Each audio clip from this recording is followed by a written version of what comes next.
हम लोगों की शिकायतों को समझने के लिए राज्य के विभिन्न जिलों का दौरा कर रहे हैं। इससे हमें उनकी समस्याओं का समाधान करने में मदद मिलेगी। साथ ही किए गए कार्यों और आगे किए जाने वाले कार्यों का भी जायजा ले रहे हैं। बेतिया में सीएम नीतीश कुमार समाधान यात्रा पर थे। उस दौरान पत्रकारों से बात करते हुए ये बात कही। देखिए, इस यात्रा के नामकरण से ही बिल्कुल साफ है कि जनता अब तक जो सरकार ने कार्य किए और भविष्य में क्या किया जाना चाहिए जिससे जन अपेक्षाएं पूरी हो सके, इसे खंगालने के लिए जनता के बीच जाने का मन उन्होंने बनाया और यात्राओं के जरिए पूर्व में भी वो संवाद करते रहे हैं। बिहार के कई कालजयी निर्णय इन यात्राओं के पश्चात उन्होंने लिए हैं। इसीलिए ये यात्रा भी अपने नाम के अनुरूप सफल होगी और जो जनता की अपेक्षाएं नीतीश कुमार जी के नेतृत्व में महागठबंधन की सरकार से है, वो पूरी तरह से कसौटी पर खरी उतरेंगी।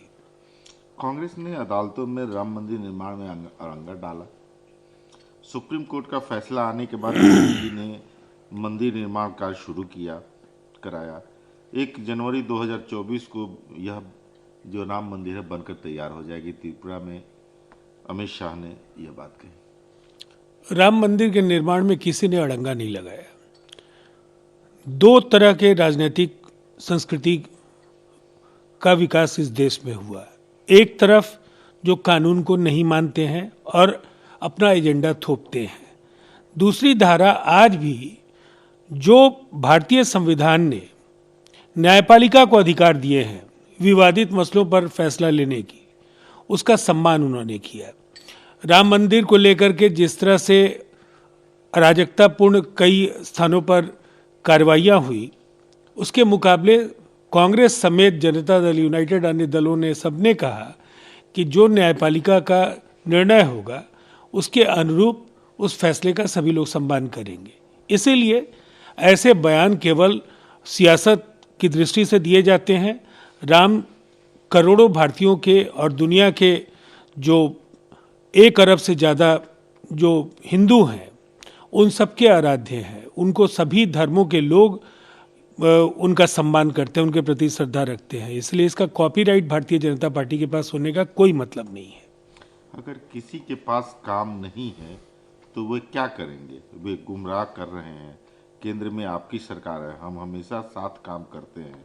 केंद्र और राज्य सरकार संघीय ढांचा है। यह मत सोचो कि यह तुम्हारा एकाधिकार है, यह हम सभी का एकाधिकार है। पश्चिम बंगाल के मुख्यमंत्री ममता बनर्जी से जब पूछा गया कि विपक्षी जो भाजपा है राज्य सरकार की नकारात्मक छवि पेश कर रही है। देखिए, निसंदेह जिस तरह के आरोप पश्चिम बंगाल में टीएमसी की सरकार पर भाजपा लगाती रही है, अगर उन आरोपों में थोड़ी भी सच्चाई होती तो पिछले विधानसभा चुनाव में इतना प्रचंड जनादेश ममता बनर्जी जी को नहीं मिलता। अब सवाल है, एक पार्टी का संस्कार अगर उच्छृंखल हो जाए, अराजकतावादी तत्व उस पर हावी हो जाए, तो कानून व्यवस्था को कई बार वो आड़े हाथों लेने की कोशिश करते हैं और भाजपा की वजह से पश्चिम बंगाल में कई बार लॉ एंड ऑर्डर की समस्याएं पैदा हुई हैं। इसके बावजूद उन्होंने जो कुछ कहा है कि केंद्र में अगर भाजपा की सरकार है तो विपक्षी दल रचनात्मक विपक्ष की भूमिका में रहें।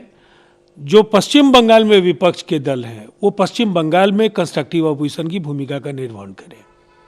पहले युवा 15 साल सेना में सेवा करते थे और पेंशन पाता था, लेकिन नरेंद्र मोदी ने सोचा कि पेंशन को अलग रखा जाए। 6 महीने ट्रेनिंग करे, बंदूक पकड़े, 4 साल काम करे, फिर आपको बाहर निकाल देंगे और आप बेरोजगार हो जाएंगे। ये नया भारत है। इसके बाद जब युवा सड़कों पर उतरे तो मोदी जी ने कहा कि अगर आपकी फोटो विरोध के दौरान ली गई है तो आपको सरकारी नौकरी नहीं मिलेगी। बीजेपी की नीति युवाओं, किसानों और मजदूरों को डराना है। मेरी टी शर्ट पर सवाल असली मुद्दा नहीं, लेकिन भारत के बच्चों, किसानों और मजदूरों का सर्दियों में बिना गर्म कपड़ों के घूमना असली मुद्दा है। यह राहुल गांधी ने बागपत में अपने भारत जोड़ो यात्रा के दरमियान कही। देखिए, सामाजिक गैर बराबरी के खिलाफ सभी राजनीतिक दलों को आवाज बुलंद करनी चाहिए। इसमें कहीं दो राय नहीं है कि टी शर्ट तो एक प्रतीक है, लेकिन जिस तरह से लोगों की कठिनाइयां बढ़ रही हैं, जिनके रसोई में खाने के लिए अनाज नहीं है, वो गर्म कपड़े कहाँ से खरीदेंगे? महंगाई की मार से मध्यम वर्ग और निम्न वर्ग बेहद परेशान है। और जहाँ तक रोजगार को लेकर के उन्होंने अग्निपथ योजना को लेकर के जो भी बातें कही हैं, इस बात को नकारा नहीं जा सकता है कि नौजवानों के भविष्य के साथ एनडीए की सरकार ने खिलवाड़ किया है।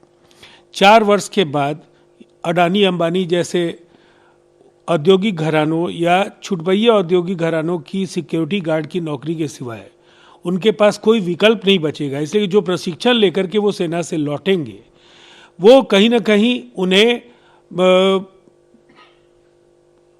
दूसरे तरह के किसी भी कार्य के लिए काफ़ी कठिनाइयों का सामना करना पड़ेगा। बजाय इसके अगर ये पूर्णकालिक नियुक्तियां होती और उन्हें पेंशन का अवसर मिलता, तो शायद नौजवान और हौसले के साथ देश की सीमाओं की रक्षा के लिए पूर्व की तरह आज भी बुलंदी के साथ काम करते। झारखंड के संवेद शिखर तीर्थ क्षेत्र को लेकर के बवाल मचा हुआ है। अब राज्य सरकार गिंद पाले केंद्र सरकार में को डाली हुई है। केंद्र सरकार ने भी निर्णय ले लिया है कि उसको पर्यटन जो स्थल बनाया गया था उसको वापस ले लिया है, और राज्य सरकार को लिखा है कि वहाँ आसपास के क्षेत्रों में शराब और मांस को रोकने पुरजोर रोकने की कोशिश राज्य सरकार करे कोशिश। देखिए, भारतीय जनता पार्टी और केंद्र सरकार जन भावनाओं की तो इन्हें कतई परवाह नहीं है, और जैन धर्मावलंबियों के लिए इस तीर्थ स्थल का क्या महत्व है ये केंद्र सरकार के नेताओं को भी पता है। अब वैसी स्थिति में यह फैसला पहले ही गलत लिया गया। अब ये अलग बात है कि जन आंदोलनों का जो दबाव है, इसकी वजह से जैसे कृषि कानूनों को केंद्र सरकार ने वापस लिया है, उसी तरीके से इस फैसले को भी बदलने पर यह सरकार वापस हुई है। और इस सरकार को अब रोलबैक गवर्नमेंट कहना चाहिए। अपने फैसले लेती है और फिर पीछे भागती है।